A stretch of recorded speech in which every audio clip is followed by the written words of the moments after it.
कांग्रेस की हिमायत में अभी वोट दिया, इस देश में 66,000 दंगे कांग्रेस ने कराए। अभी मॉब लिंचिंग कानून पास नहीं हो पाया।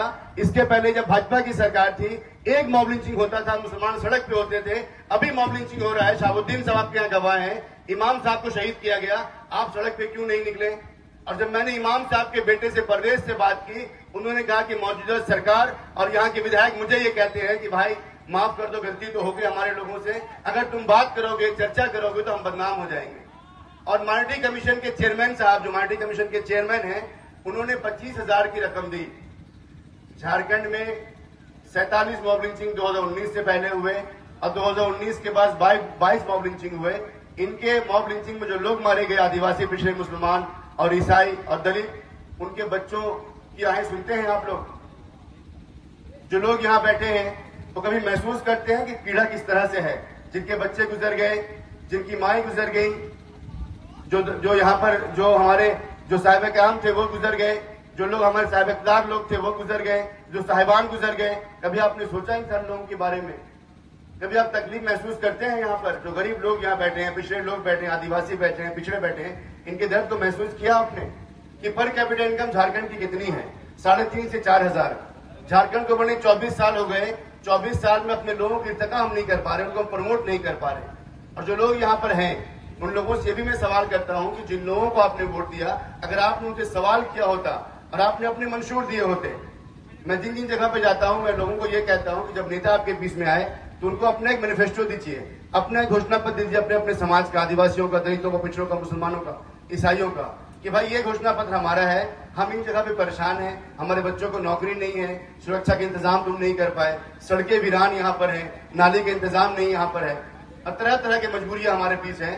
तो तुमको मैं घोषणा पत्र देता हूं, ये मेरा घोषणा पत्र है, तुम ये बताओ कि इस घोषणा पत्र तुम क्या करके हमें दोगे? तो आपको हिंदू मुस्लिम के नाम पे, जात बिरादरी के नाम पे ऐसा बवंडर खड़ा किया जाता है कि आप खत्म हो जाते हैं।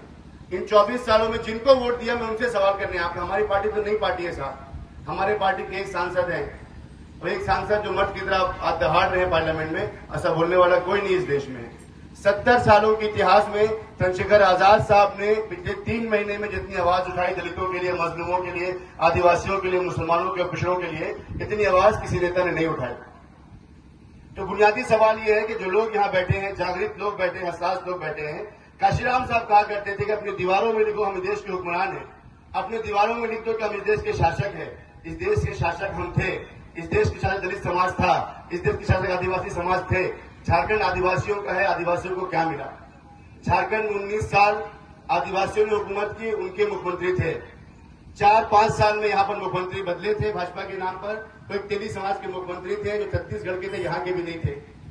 तो मैंने एक सवाल खड़ा किया, मैंने एक बड़ा सवाल खड़ा किया, जो हम लोग राजभवन घेर रहे थे 20 जनवरी को रांची में, तो हमने एक सवाल खड़ा किया कि अगर एक तेली मुख्यमंत्री बन सकता है, अगर एक तेली मुख्यमंत्री बन सकता है जो छत्तीसगढ़ का, यहाँ का भी नहीं है, तो दलित मुख्यमंत्री क्यों नहीं बन सकता?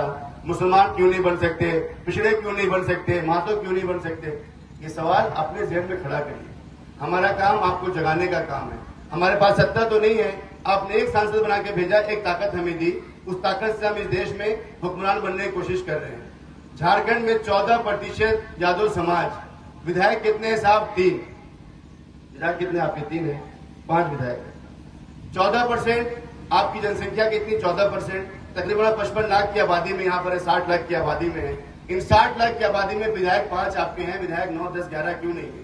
जो समाज यहाँ पर 2%, 3% में है, उसके विधायक 19 से 20 यहाँ पर है। ये सवाल कभी क्यों नहीं पूछा आपने? क्योंकि आपको ये बताया गया कि हिंदू मुस्लिम के नाम पर वोट बढ़ जाएगा। मुसलमानों को बताया गया तुम इनको वोट दोगे तो ये वोट बढ़ जाएगा, उनको वोट दोगे तो ये वोट बढ़ जाएगा। उमेश यादव साहब तो यादव समाज के हैं, अगर हम इनको टिकट देते हैं, यादव समाज के हैं, तो मुसलमान ये कहेगा यादव समाज तो 2 खड़ा हो गया, आरजेडी से भी खड़े हो गए, आजाद समाज पार्टी से भी खड़े हो गए।